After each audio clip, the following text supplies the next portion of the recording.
Local history, local culture, local events, your community. This is the Joe Kelly Show. Hi there, everybody. Welcome to the show. Thanks for joining us. Dennis Webster is our guest. Dennis is a local author, a very prolific local author. We're going to be talking about his very new book, and we're going to be talking about one of his older books that has been reprinted because it's so popular. But before we do any of that, we're going to say welcome. Good to see you again, my friend. It's good to see you too, Joe. Thank you. Let's start with your book that has been reprinted, The New York State Lunatic Asylum at Utica. They decided that it was so popular. Was this your most popular book? Yes, yeah, that's the biggest selling book I've ever written. And because it was so popular, they've decided to republish it, yes?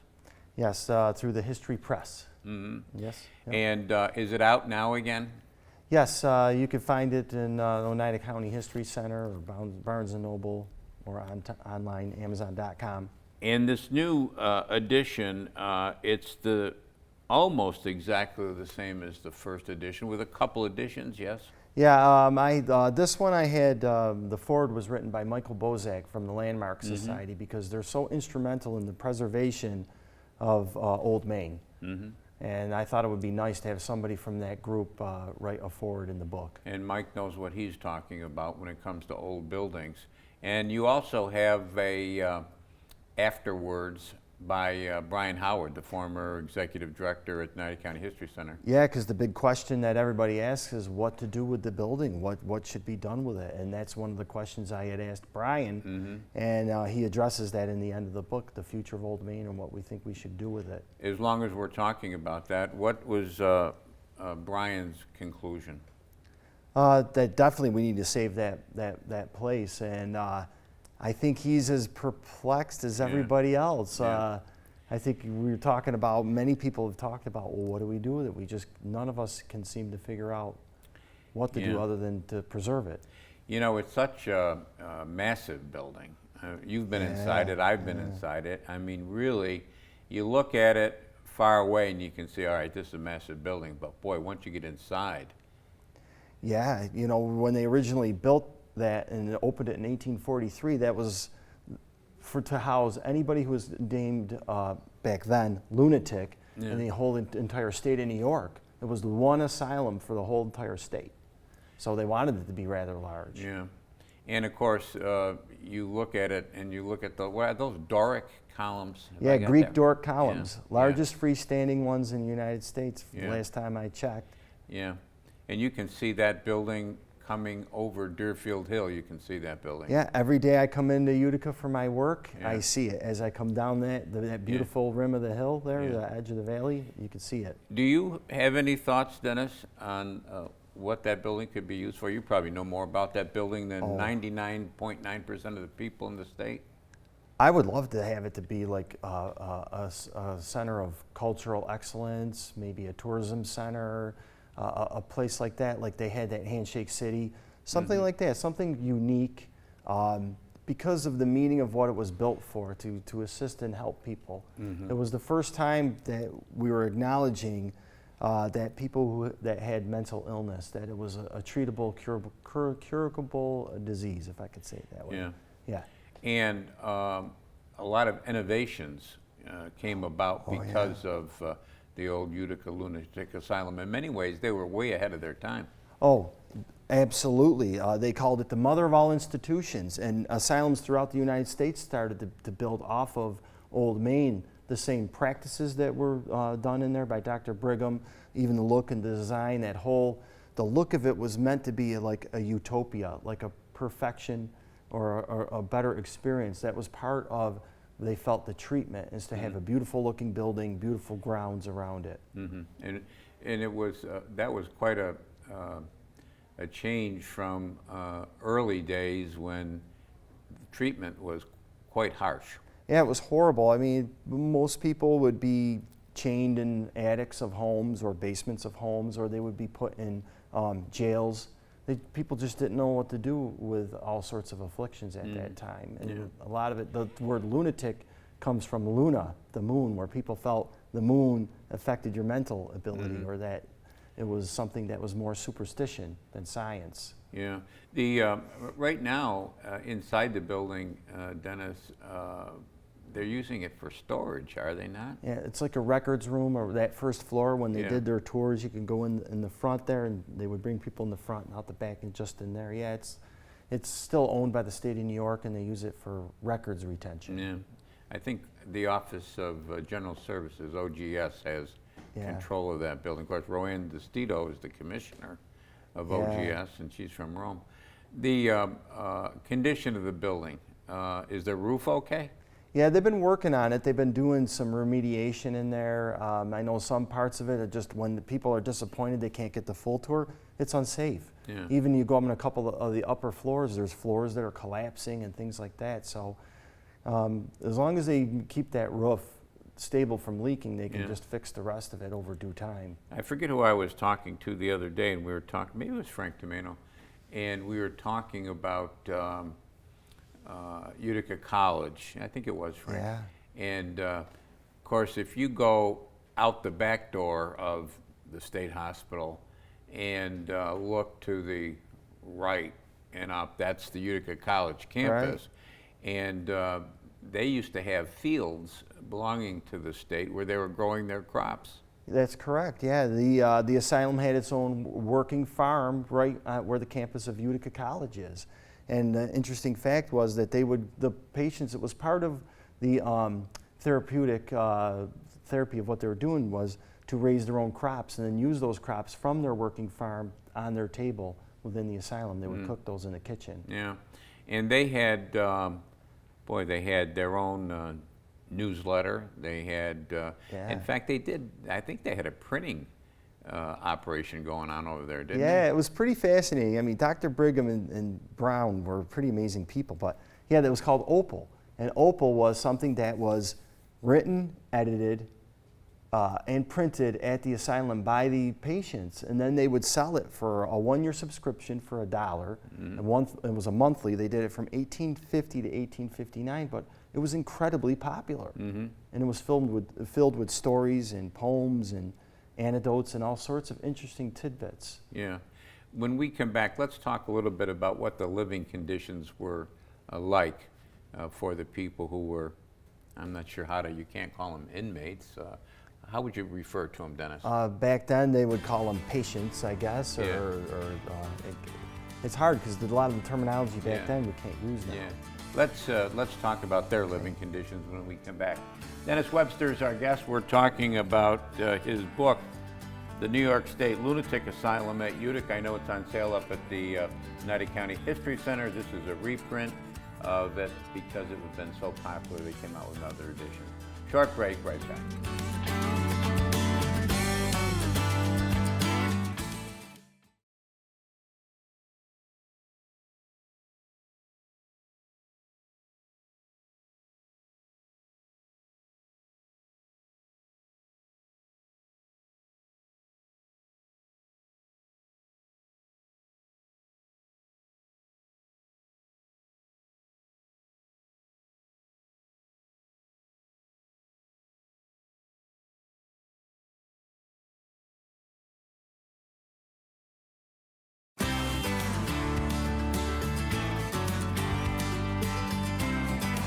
And welcome back, everybody. Thanks for sticking with us.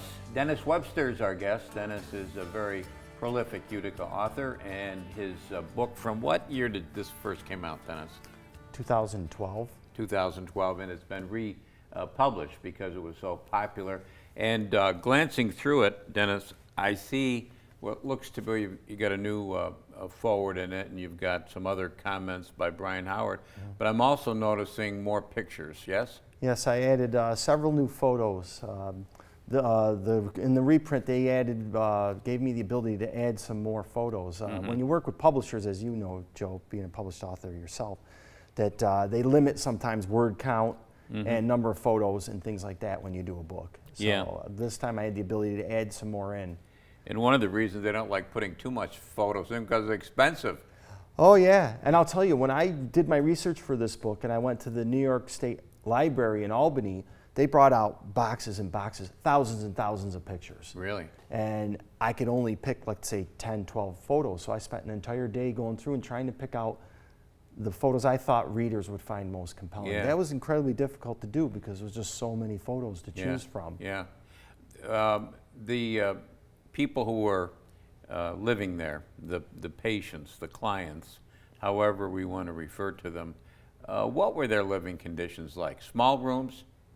Yeah, what they would do is when it first opened, they would put the superintendent and main staff was towards the center, and then what they would deem the highest functioning insane would be closest, and then each successive room would be more insane, with women on one side, men on the other, and they would limit to about 12 per room, 12 patients per room. Mm-hmm. And how big were these rooms? Any idea, Dennis? Not that big, No. not that big. It suffered from overcrowding pretty quickly, and that's when they started adding other asylums within the state. Plus the fact that originally they were putting criminally insane in with people that had things like epilepsy or blindness or Down syndrome.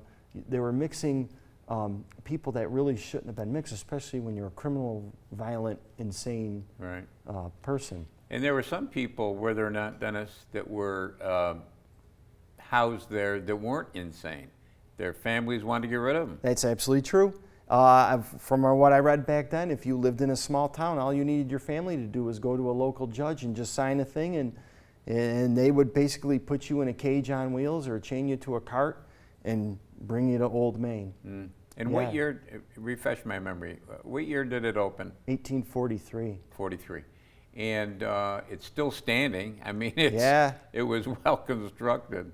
Yeah, isn't that something, the way Yeah. they built these buildings? And at one time, it was an entire campus. You can still see the campus over there. Brigham Building, Yeah, they named had- after Dr. Brigham. Yeah, they added a laboratory there and Brigham Building, and yeah, then as they expanded. And I forget what years this was, but there was a program over there. If you wanted to be a registered nurse, an RN, you could go over there and you would live on the campus. Yeah, they started out in the late 19th century having a nursing school, which you see there's the picture of a graduate class of the 1890s. So yeah, that was a really good deal if you were a young person looking to get a good job. And the fascinating thing about when it first opened, you would sign, if you were a nurse, you would sign a 1-year contract and you lived there 24/7 for an entire year.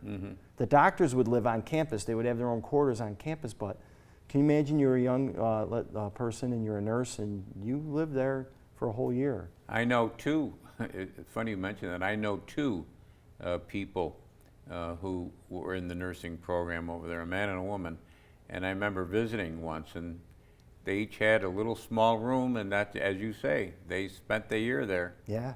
They got time to go out a little bit, but they were committed to that year. Yeah. But they got their RN.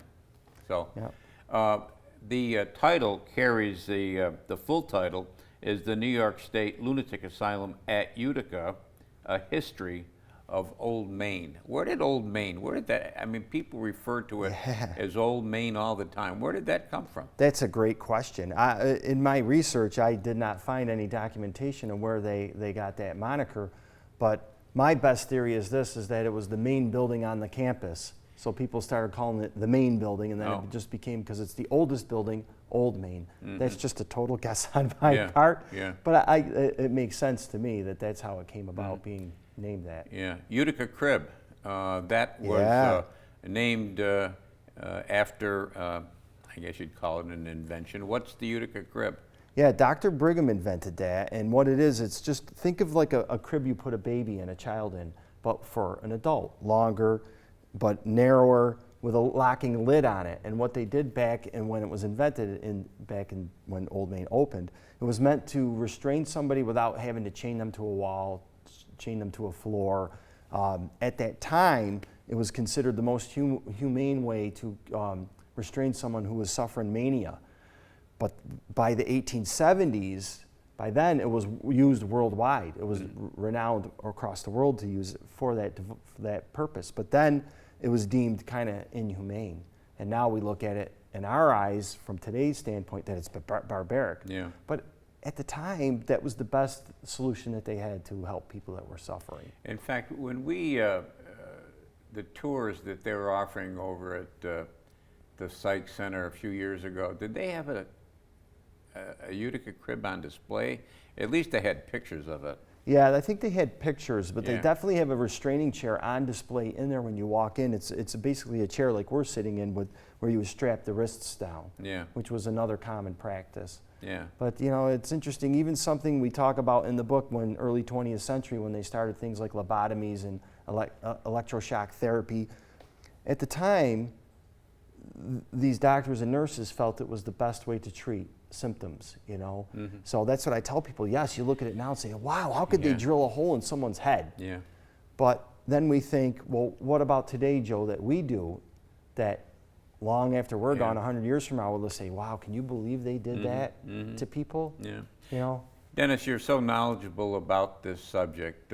You're so passionate about it. What got you interested in this? I dedicate the book to my mother. My mother was a psychiatric nurse. My mother worked in the office, New York State Office of Mental Health, and she was a wonderful person. She loved her job, assisting others and helping others, and she was a hero of mine. Mm-hmm. So it always fascinated me that she worked at Brigham Building. She also worked up at Marcy in what then they called B Building. Just getting to see the building, fascinated by it like everyone else. Yeah. Forgive me for not knowing this. Has she passed? Yes, she did pass away, yes. Did she get a chance to read your book? Yes, she did. She liked it very much. Good. It was her favorite book of all the ones I wrote. Good. When we come back, we're going to talk about your new book, Haunted Adirondacks. Yeah. Dennis Webster is our guest. Short break. Right back.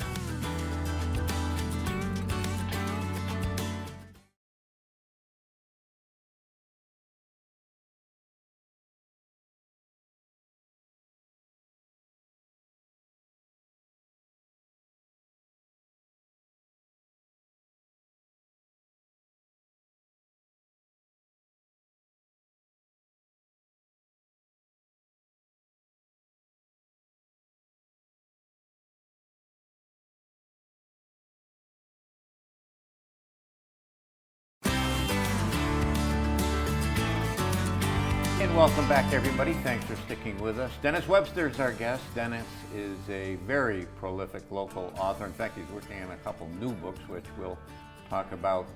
Hopefully, we'll have a few seconds at the end here to talk about those. But his new book is Haunted Adirondacks. And you've done a lot of books on haunted things in our area. Yeah. And you're interested in the paranormal. And I like the way you put it. I asked you once about, well, you know, do you really believe in ghosts and all that kind of stuff? And you handle that question very well. Yeah, I would say in the beginning I didn't know, because my first book, Haunted Mohawk Valley, I had written other books, and I saw a local ghost group called the Ghost Seekers of Central New York give a presentation at the Oneida County History Center, and I said, gee, do you mind if I tag along? I'm curious. You know, I was skeptical. I don't know.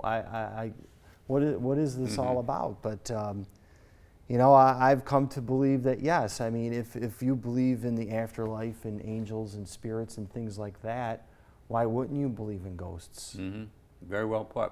One of the, and I'm not surprised to see this, one of the sites you have in your Haunted Adirondacks is the old Forage hardware store. Yeah, isn't that something? Yeah, It's talk amazing. about that. Yeah, it's interesting. The Moses Cohen, the original owner of the old Forage Hardware, people have, I've talked to the current owners of Old Forage Hardware, and people that have worked there have had many experiences, and then even people who work next door at the Tony Harper's Clam Shack, Pizza and Clam Shack, have said they walk by and they'll see Moses walk in the aisles. They'll see him, the former owner.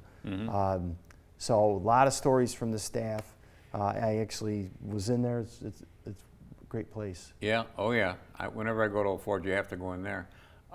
Is the Strand Theater in here? I know you've written about the Strand Theater. In the very back, I write Best of the Rest because I couldn't cover everything, and my publisher was like, well, I don't want a whole bunch of Old Forge. When they asked me to do this, I had to cover the entire Adirondack Blue Line, so I tried to get little there's so many haunted Yeah. places, but I tried to get spread it out, from Lake Placid to Lake George to Old Forge, out the whole area. But you have written about the Strand Oh, Theater yes, I in the have. past. Oh, Yeah. yes, I have. Is it haunted? It most certainly is. If Yeah. you talk to the owners, they're very nice people, and they'll tell you their haunted stories, where they've even had staff people, younger people that work like the popcorn stand out front, the concession stand, go out in the theater and then flee out of there because they see something. And you also mentioned in this book, is it the Goodsill? Am I pronouncing that correctly? Yeah, museum. Museum in Old Forge, right Yeah. on Main Street there. Yeah, that was the Goodsell family owned that home, and they donated it to the Town of Webb Historical Association, who resides within the Goodsell Museum. And that was the location that I first saw a ghost with my own 2 eyes, in that particular building, in the attic. And tell us what you saw. Well, it blew me away, because I've been doing a lot of investigations, and I'm like, well, someday they're telling me you'll see something. Well, we're in the attic, and there's people that live there that have walked the sidewalk in front of it and have seen Tina Goodsell looking out that 3rd-story window. And I have her picture in the book, and I was sitting up in the attic looking down this way, and you had moonbeams coming in the one window, because it was about midnight. And suddenly I saw a shadow go in front, block out the light. And I was with Bernadette Peck, who is the head of the Ghost Seekers of Central New York. She saw her too. And then she walked around and then peeked around a bookshelf at us. And I just really didn't know what to think of it. I'm like, am I really seeing this? And she's like, yes, you are. And I think that's the point where I went from being a skeptic to a believer. And what you saw, was it like a distinct form? Was it cloudy? Was it hazy, foggy? It was cloudy and dark, but you can make out her features. And that's the interesting thing about ghost hunting. When you do enough of it, you see all sorts of things. You could see full body apparitions. You can see what's called a shadow person, where it's just a shadow moving, or you can just see, they call them spirit lights or orbs, like balls of light that are moving. So it runs the gamut of all sorts of things. Does the technology that we have now help ghost seekers at all? I think so, a little bit. I think nothing in technology can replace your 5 senses, your ears, your eyes, your sense of smell. You could pick some things up on audio or digital or full spectrum cameras, but at the same point, when you talk to people, they'll feel a presence. For instance, the number one thing that I'm always told by people is that it's when a beloved one passes away, it's almost like they come and say goodbye before they move on. And you talk to people, a lot of people have that. They feel like their beloved loved one there, or they see them, or they can even smell them. They smell the certain type of aftershave or hand soap their grandmother may have used. That's pretty prevalent. When you saw what you saw at the Goodsell Museum, were any of your other senses impacted? Yeah, I think, well, I'm bald, but the rest of the hair on my body stood up. Yeah, I mean, over the years doing this, we'll go into places where they'll say, well, the caretaker's here, and every once in a while you can hear his keys rattling, or hear his feet, or smell his cherry tobacco of his pipe. And that happened to me more than once. Like you're in a room and it's quiet, and all of a sudden you hear footsteps, and then you smell cherry tobacco. That's considered paranormal event. All right. We've got about a minute or so left, but I wanted to get into, we don't have much time, but I wanted to, you're working on 2 projects. Yes.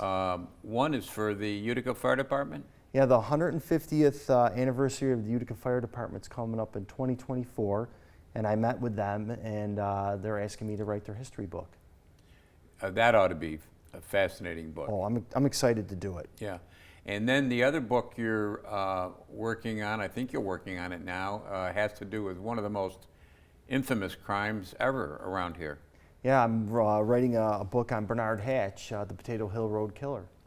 And for those who aren't familiar with Bernard Hatch, give us a 30-second description of what happened there. Yeah, they captured him because he was dragging a woman by the name of Mary Rose Turner behind his car on Potato Hill Road.